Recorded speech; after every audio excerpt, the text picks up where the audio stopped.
3. สันโชตินรกแปลว่านรกไฟพงคือสัตว์นรกในขุมนี้มีสรีระลุกเป็นไฟพงแผดเผาไหม้ถูกทรมานต่างๆสำหรับคนที่ทำบาปหยาบช้าเบียดเบียนบุรุษสตรีผู้ที่มีศีลธรรมเป็นคนดีและมีความผิด 4. อังคารกะสุนรกแปลว่านรกหลุมทานเพลิงคือตกไปไม่ทรมานในขุมนรกทานเพลิงสำหรับบาปกรรมที่ได้ทำก็คือช่อโกงเบียดบังถือเอาทรัพย์ของเขาที่บริจาคเพื่อการกุศลหรือจักเจิญจวน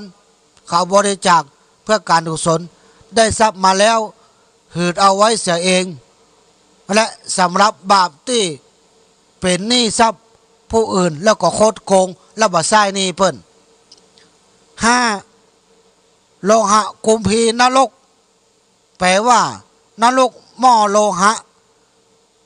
ไทยเฮาฮ้องว่านรกหม้อทองแดง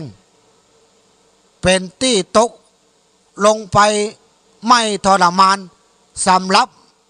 บาปกรรมที่ตุบตีเบียดเบียนพระเจ้าพระสงฆ์สมณะชีพราหมณ์ผู้ที่มีศีล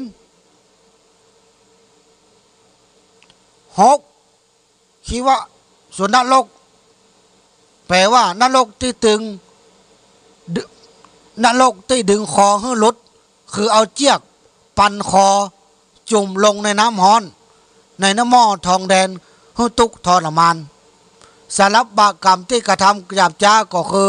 เบียดเบียนทำลายหมู่คณะ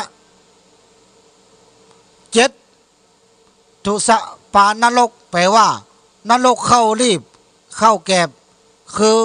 สัตว์นรกขุมนี้ตกไปวักน้ำในแม่น้ำนรกดื่มด้วยความกระหายน้ำที่ดื่มเข้าไปเป็นเข้าแกบเข้ารีบเป็นเปลวไฟแกบเผาไหม้ร่างกายเป็นที่ทรมานอันนี้สำหรับบาปกรรมที่หลอกลวงขายเข้าเปียกเข้าสารเข้ารีบคนพ่อกาคนอื่น 8. สัตติหนรกแปลว่านรกที่แทงด้วยหอกจนล้มลงคือสัตว์นรกในขุมนี้ถูกแทงด้วยอาวุธต่างๆจนร่างกายพุนหรือพดลายร่างกายถูกทิ่มแทงด้วยไม้ของเก่าบาปสำรับก็คือประกอบกรรมที่เลี้ยงชีพโดยอาทินธนาคือปล้นฆ่าช่อโกงทุจริตเบียดบังเปิ้นเป็นต้น 9. วิรตนรกแหล่เนี้ยคือแหล่เนี้ยสัตว์นรกออกเป็นชิ้นสารรับบาปกรรมที่ทำหยาบช้าคือได้ฆ่าสัตว์ตัดชีวิตเฮาตกนรกไปก็จะไปตกขุมเนี่ยเฮาก็จะโดนปาดจิ้นออกเป็นตินซอยกำด้วยน้อย 10. บุลานมิหะนรกแปลว่านรกมูลคูดหรือนรกอาจมของเก่าคือสัตว์นรกตกไปก็จะได้กินของเก่าของเน่าของเหม็นลุกเป็นควันมุงเป็นไฟฮ้อนแรงเพราะบาปกรรมที่กระทำเบียดเบียนมิตรสหายหรืออาศัยกินข้าวเขาแล้วยังขู่เอาทรัพย์ของเขาขู่ลิดทานนาเล่นอีนะอาจจะไปตกนรกขุมเนี้ยขุมที่ 11โลหิบุพนรกคือนรกน้ำเลือดน้ำหนองสัตว์นรกจะตกขุมนี้แม่น้ำเลือดหนองหิวกระหาย กินน้ำก็จะเป็นน้ำเลือดถ้าอยากกินน้ำก็เป็นน้ำเลือดน้ำหนองฮ้อนแรงไปด้วยไฟลวกปากลวกคอบาปกรรมเพราะทำร้ายบิดามารดาและก็ผู้ที่มีพระคุณ12อภยากินรกเบ็ดเล็กก็จะเป็นสัตว์ที่ถูกเบ็ดเล็กแหลมแดงเกาะลิ้นเกาะปากทรมานด้วยร้อนแรงบาปกรรมเพราะไปคดโกงราคาเกินควรหรือโกงตาจั่งโคดจงเปิ้นก็จะไปตกนรกขุมเนี้ยขุมที่13อุทะทางป่านรกจับเท้ายกขึ้นเบื้องบนคือจับเอาเท้าหรือตีนขึ้นเอาหัวย่อนลงแล้วมีภูเขาอย่างใหญ่กิ้งมาทั้ง4ทิศมาจนหัวเฮาบาปจ้าที่ได้เล่นจู้สู่ชายนอกใจสามีภรรยาขุมนรกที่14อวังสินรกจับหัวห้อยลงต่ำก็เช่นเดียวกับบุรุษที่นอกใจภรรยา15โลหะสิเพนรกแปลว่านรกต้นงิ้วเล็กนรกสัตว์นรกตกขุมนี้ก็จะต้องโดนปีนต้นงิ้วเล็กนามแหลมคมทิ่มแทงสำหรับคนที่ผิดศีลกาเมทั้งชายและหญิงสุดท้าย16ปัจจนรกมกไหมคือสัตว์นรกตกขุมนี้จะมกไหมถูกทิ่มแทงทรมานสำหรับบาปกรรมก็คือเป็นมิจฉาทิฐิเห็นผิดว่าผลทานผลศีลมามีผลกรรมดีมามีผลกรรมชั่วมามีกุลบิดามารดามามีกุลสมณะจีพามมามีอันนี้ก็จะไปตกนรกมกไหมขุนนี้อันนี้ก็16ขุมนรกเนอะพี่น้องคณะสัตยาก็ตามที่ตุ๊พี่เลินเคยได้อ่านนี่ก็มันก็จะแหมอย่างหนึ่งอันนี้เป็นแยกย่อยมาแหมแบบหนึ่งมาแหมแนวเนาะมาแหมแนวหนังสือที่มีก็จะแหมอย่างหนึ่งก็แตกต่างกันพอสมควรบัดเดี๋ยวนี้ก็เวลา21 นาฬิกา 44 นาทีแล้วเนอะใครจะโทรมาเนาะลองเช็คพอว่าตั้งใดเปิ้นโทรมาเนาะหรือว่าตั้งใดเปิ้นฟัง086 346 6955เอาละสายแรกอัดโทโอ้คนบ้านไก่ตัวนี่ คนบ้านไก่ฮัลโหลโอ้แม่บพัดกุลันเนาะ ฟังเลยเนาะช่วงแรกๆนี่เสียงอาจจะอ่อยๆเนาะเริ่มเปิดไมค์แหมตวงมวยแตนวันนี้มวยแตนอนุโมทนาเนอะแม่บพัดเนอะ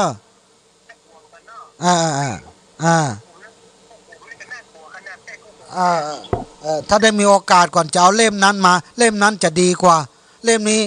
อ่านไปอ่านมาคนอ่านยังงงเลย อนุโมทนาเนอะ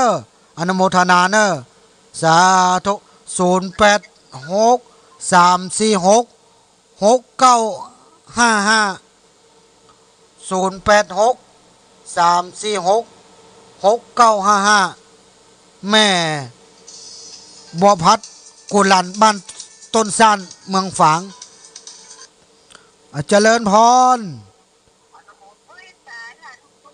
โอ้จากตั้งใดหาแม่สลัดแจ้งว่าน้ำเพิ่มน้ำปลาจังหวัดลำปาง อ๋อเจ้าแม่สลัดเจ็ดซ้อนเนาะอ๋อเป็นจะได้พ้อง ดีเนาะชัดเจนนี่เนาะเจ้าชัดเจนนี่เนาะเออเจ้าเออต้องได้ยินเสียงทัดเสียเนาะกับรหัสได้ยินครั้งแรกเนาะแม่นละสมมากอยู่เบื้องหลังเนี่ย เบื้องหลังบ่ค่อยได้ออกอนุโมทนาเนอะวัดไหนเจ้าหาอยู่วัดพระธาตุม่อนปินอ๋อวัดพระธาตุม่อนปินมาวันนี้มาเต้นหลวงพ่อเนาะมาเต้นหลวงพ่อหลวงพ่อวัดไหนเจ้าไปเจียงตุงอ๋อหลวงพ่อไปเจียงตุงไปงานเขาดำเจียงตุงอ๋องานเขาดำเจียงตุงเจ้าฟังจากคลื่นไหนแม่ตีอันวังเหนือเนี่ยได้ขึ้น106.0ของเจ็ดท่านเลยเจ้าของเจซ้อนเนาะของเจซ้อน106อนุโมทนาเจ้าของสถานีตัวเนออนุโมทนาเนอโยมแม่เนอสาธุสาธุมาโทรมาให้กำลังใจ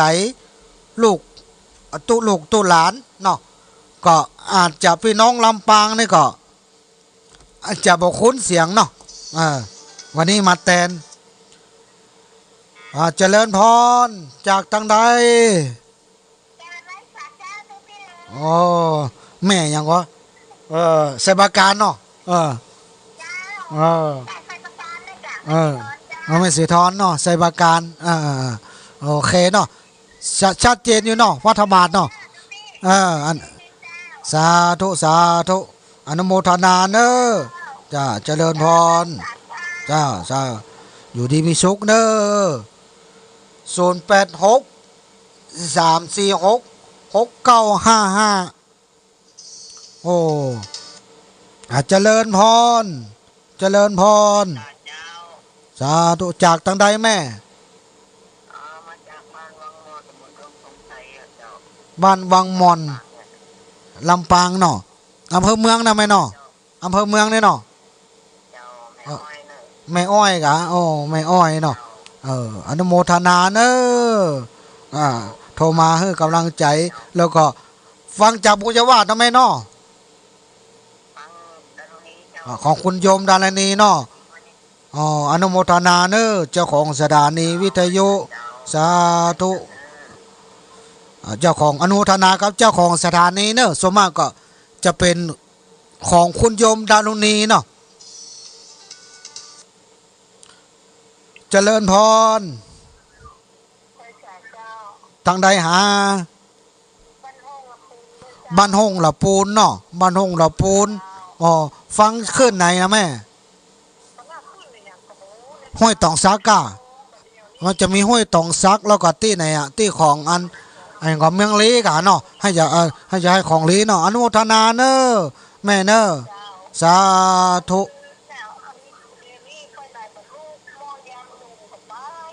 ดีละไปเตอะ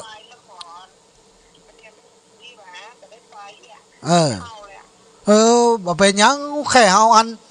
ได้ยินครูบาอาจารย์เปิ้นประกาศบอกบุญจักเจิญชวนไปทำกิจกรรมหรือแม้กระทั่งงานหั่นงานนี่เฮานี่นะเฮาได้ไปโกกะนะโมนะในขณะที่เฮาได้ฟังเนี่ยแล้วจิตเฮาน้อมนึกให้ไปไปว่าแต่ร่างกายเฮาบ่พร้อมเนี่ยบุญกุศลมันก็เกิดท่านแล้วแม่ขุนคิงมันต้องลุกรู้แม่อย่างน้อยเฮาก็ฮู้ละขุนคิงลุกยิ่งได้ลงมือทำแล้วปอดต่อมันอย่างว่าเนอะคนเฮานี่ถ้าคนกินคนตันก็ไปตังใดนี่คนก็ตึงให้อู้ให้จ่าสังเกตว่าเถอะพี่น้องคณะสัตยาเทวดาก็ฮักโหมเจริญพรจากตังใดหาเวียงป่าเป้าเนาะเวียงป่าเป้าฟังขึ้นคุณดารุณีนะเนาะสาธุเนอชัดเจนนี่เนาะตำบลเนาะวันนี้มาเต้นหลวงพ่อมวยเต้นมวยเต้นอนุโมทนาเนอสาธุโอ้ปิติยินดีเนอะอีนี่ต้องตุบิดเริ่มไปทำการบ้านนักแหมละ เพื่อครูบาอาจารย์จะเปิดโอกาสให้ได้มาเต้นพ่อง เจริญพรเจริญพรโอ้จังเหรอจังจอยเนาะ จำได้จะจำก็เสียงจะจำชื่อมได้ฟังอยู่มอนิเตอร์ตลอดอะ วันนี้เอาซ่องน้อยเหรอเอาซ่องน้อยเหรอเอาไม่สิโหนกะเสียงมันกันได้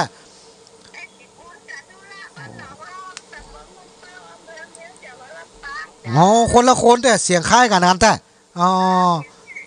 อนุโมแม่นแม่นแม่นแม่นแม่นแม่นแม่นแม่นแม่นแม่นแม่นแม่นอนุโมทนาเนอนอไม่นอมาที่โทรมาให้กำลังใจเนอสาธุโอ้หลายสายเนอบ่ใจชะกรรมได้เสียงคล้ายกันได้เอออนุโมทนาเนอแม่เนอสาธุโอ้คณะศรัทธาญาติธรรมเฮานี่เปิ้นใส่ใจแต่โอ้ดีละบัดเดี๋ยวนี้ก็9:52 นาทีตั้งสถานีวิทยุนี่มันจะดับก่อนมันจะดับมาเหมือนตะกอนนี่มันจะเลยไป5 นาที10 นาทีได้บัดเดี๋ยวนี้เปิ้นไปตั้งก็จะได้แก้ไขอยู่เจริญพรจากทางใดหา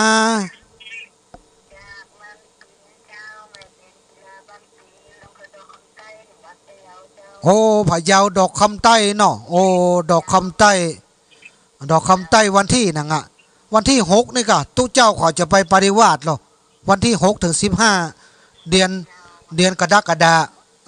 ตู้เจ้าที่วัดเนี่ยวัดที่ตุอยู่เนี่ยลูกศิษย์มันก็จะไปเข้าปริวาสอีโล2 ตน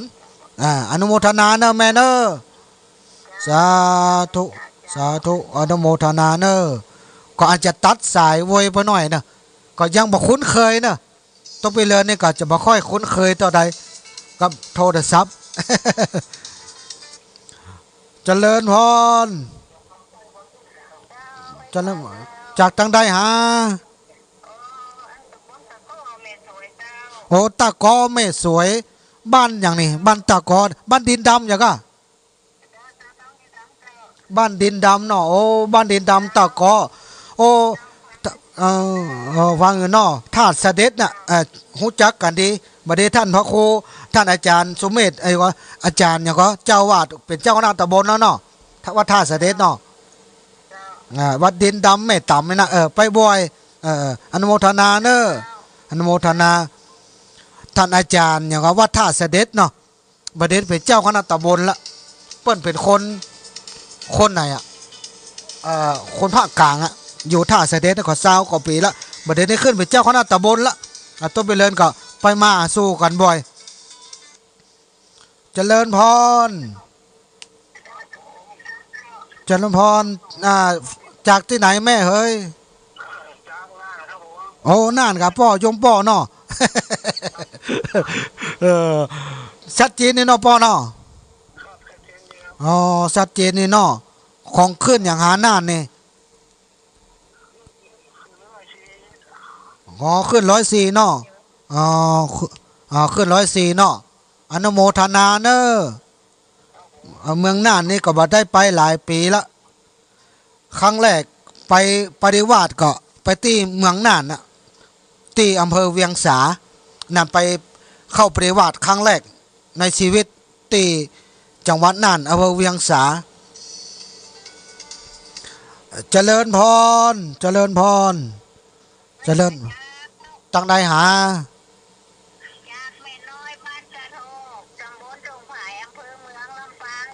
อำเภอเมืองลำปางเนาะฟังจากบุญยวาสเนาะแม่เนาะขึ้นดารุณีเนาะโอ้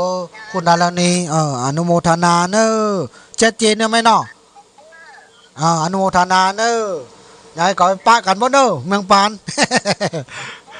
ไปปะกันเมืองปานมาเด้อเนาะไปปะหน้าตู้เวลเลินกับปะหน้าปะได้ยินกันเสียงปะหน้าแล้วก็จะปะหน้าแล้วก็จะไปเมื่อยเนอะเดี๋ยวปิกไปบ้านไปเมื่อยไปปะไปตาเมื่อไปตาไปปะหันหน้าตู้เวลเลินนะมันปิกบ้านเมื่อยนะ เจริญพร เจริญพรจากตังใดหาไม่ใช่เป็นที่มันเรียงมาหมู่สามอำเภอไก่โฮมเจ้าโอ้เจ้หอมเนาะโอ้บ่เจ้หอมพี่น้องอันเจ้หอมวันที่15นี่ได้ไปเนาะที่ไหนเจ้าที่อันวัดทุ่งโป่งเมืองปานไปรอเตียนไก่เจ้าโอ้มาไก่หะอ๋อไก่กันเนาะบะบ่เป็นหยังบ่เป็นหยังเดี๋ยวฟังถ่ายทอดเอาเนอะครูบาอาจารย์เพิ่นเดี๋ยววัดฝ่ายหินเพิ่นถ่ายทอดหรอเนาะเจ้าอนุโมทนาเนอะที่โทรมาให้กำลังใจนะออกข้างแรกเจ้าออกครั้งแรก เออน่ะมาโมยแตนมาแ